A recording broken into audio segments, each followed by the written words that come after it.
Olwaleero omukulembeze w'abantu His Excellency the Elected President of Uganda Kyagulanyi Ssentamu Robert Bobi ate asumuludde ekyenjawulo.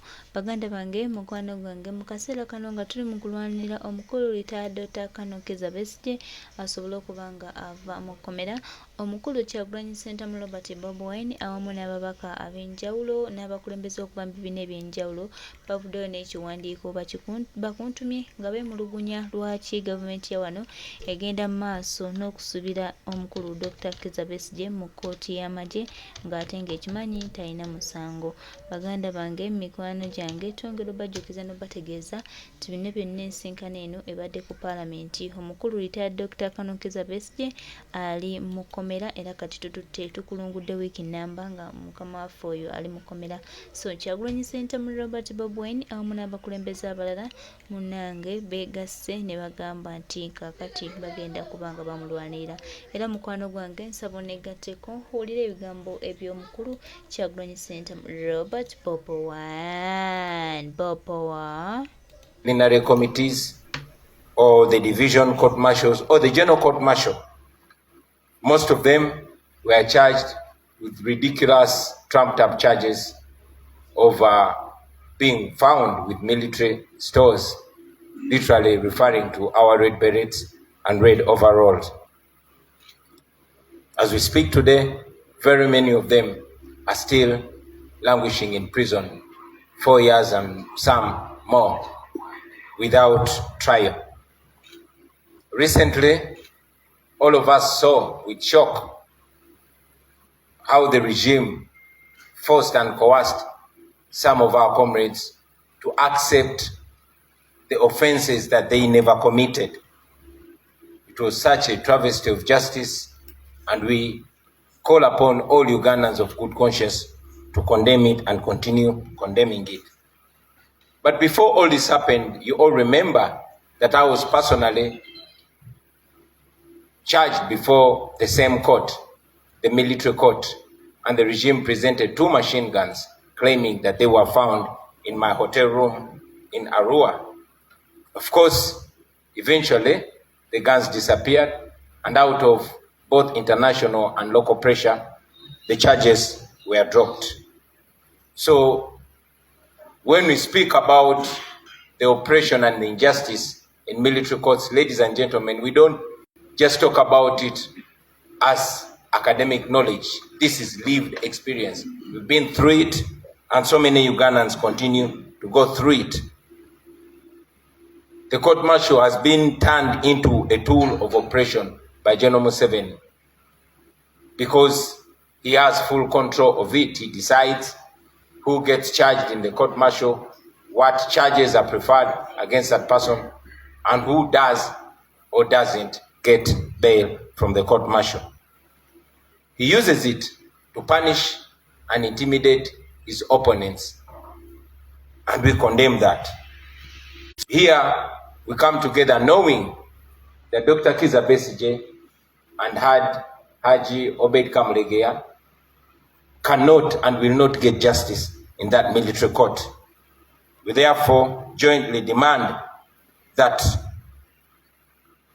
Dr. Kizza Besigye's charges and Haji Obed Kamulegeya's charges be dropped, and if they can't be dropped, let them at least be charged in a civilian court, because they are civilians. We demand that those charges, those bogus charges, be dropped against them. And I mean, looking at common sense, even if Dr. Kizza Besigye and his colleague were found with guns in Kenya, how does that become a monopoly? How do those guns become a monopoly, or even the business of the Ugandan military?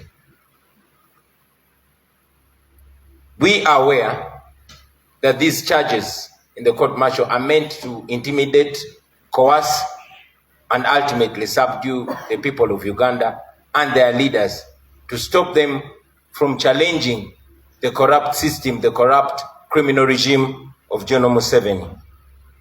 We are here to say to General Museveni that no amount of coercion, no amount of oppression, no amount of impunity will stop the people of Uganda from seeking better And yes, no amount of intimidation will stop us from offering leadership to these people until we get to a country that we want to live in. Friends, so many dictators have done exactly, or even worse, to their people like Museveni has done to the people of Uganda. But history has taught us that they ultimately come crumbling down when people don't give up. From the dictators that we've seen in history, and yesterday it was Assad of Syria who has oppressed the people of Syria, him and his family, for more than 50 years. They came crumbling down yesterday. So yesterday Assad in Syria, and hopefully tomorrow it will be Museveni in Uganda. We ask the people of Uganda never to give up on hope, to keep fighting for what they rightly deserve, for keep pushing for liberation, because there's no doubt that their freedom is very soon coming. I want to thank you all for listening to me and request other colleague leaders to also give their comments. So it's my humble pleasure to invite you, General Mugisha Muntu, to kindly come and give your remarks. Thank you very much.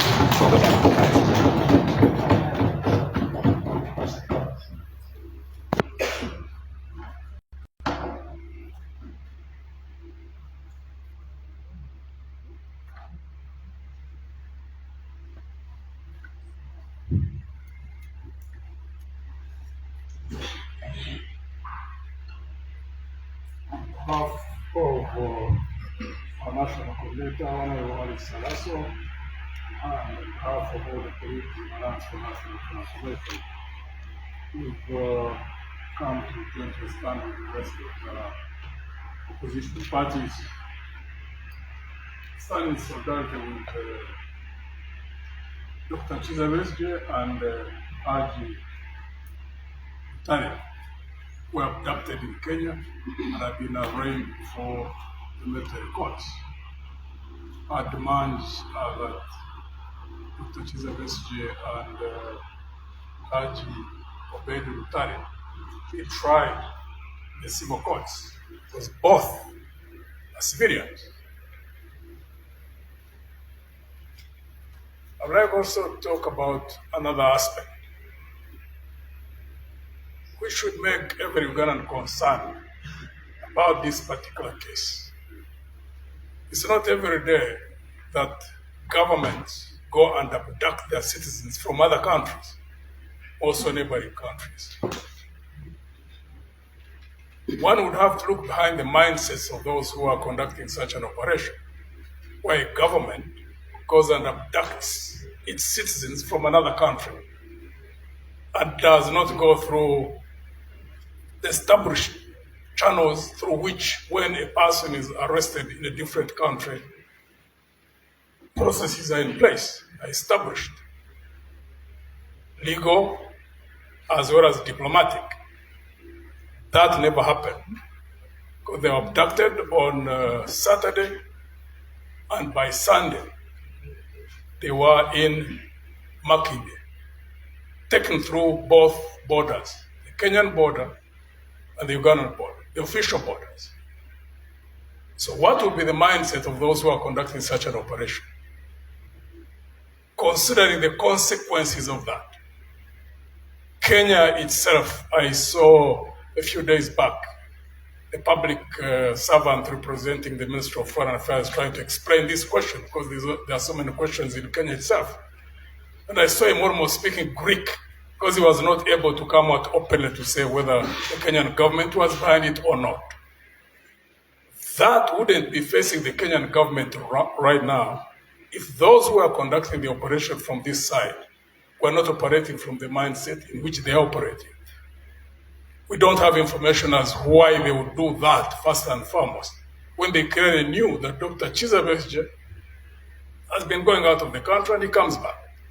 They were clearly aware that he would be back, that they would not wait, even if they had any case to put against him, to arrest him when in Uganda, should be a concern of all Ugandans. Why so? Because it would clearly mean that, one, either those who conducted this operation were in panic for whatever reason, one wouldn't understand. Two, that at their subconscious level, they have given up on the image of their government, that they no longer care about protecting image, because basically maybe they think in their minds that they no longer have anything to protect in terms of image. You don't do that.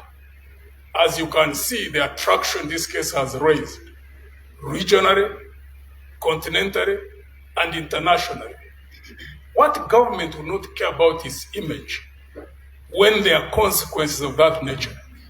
Unless at the subconscious level, they have given up on image. They no longer believe that they got an image to protect. Three,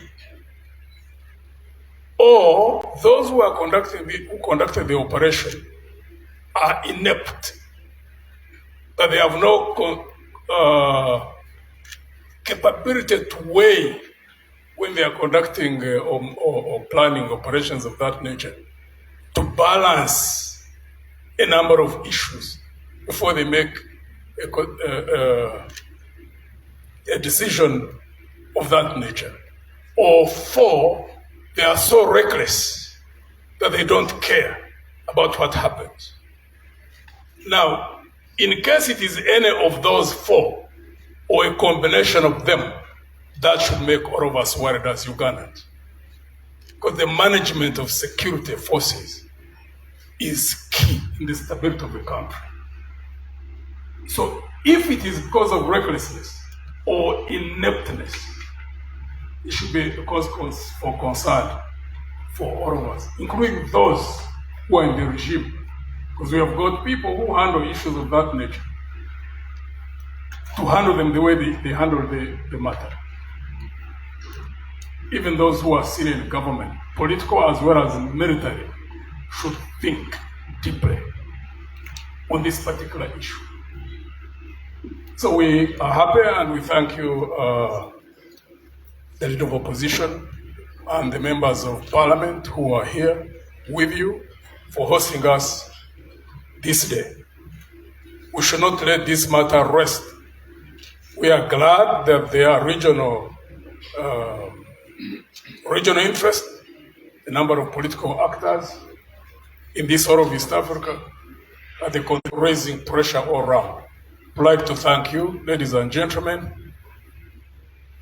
and also the members of the press for covering us today.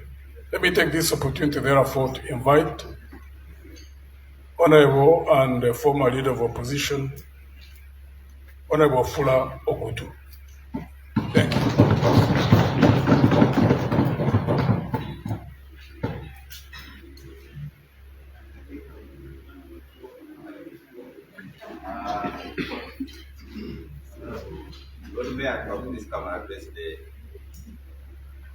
The video on behalf of PFF.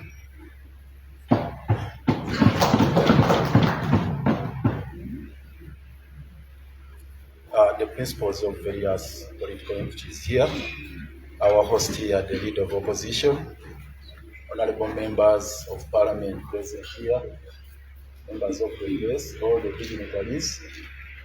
First of all, I would like to correct the impression here. I wasn't invited as the road mayor here. Yes, I hold that title. I'm proud of it, but I'm not here as the road mayor of Kampala.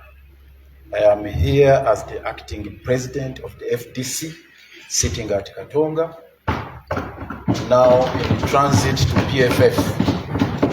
So I would like that to be duly recognized because we had a delegates conference that convened at Katonga and I was duly elected. And we have an institution we are running there.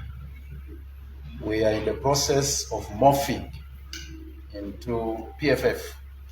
So I headed a delegation here comprising of Honorable Waf here, Honorable Makando here, and also Honorable Doreen Nyanjura here.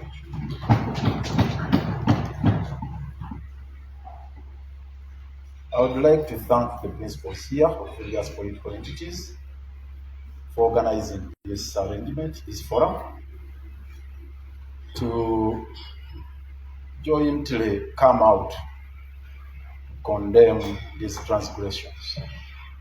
This is not a matter for Dr. Chiza Besigye. It's not a matter for Obedi Kamlegea. It's not a matter for the NUP victims who are languishing before the General Court Martial, and of course in other ungazetted detention facilities. It's not a matter for General Muntu or any of us. It's a matter for all Ugandans. We are talking about universal human rights. We are talking about a travesty of justice, which is under our watch, superintended over by people who are supposed to take charge of the country under the existing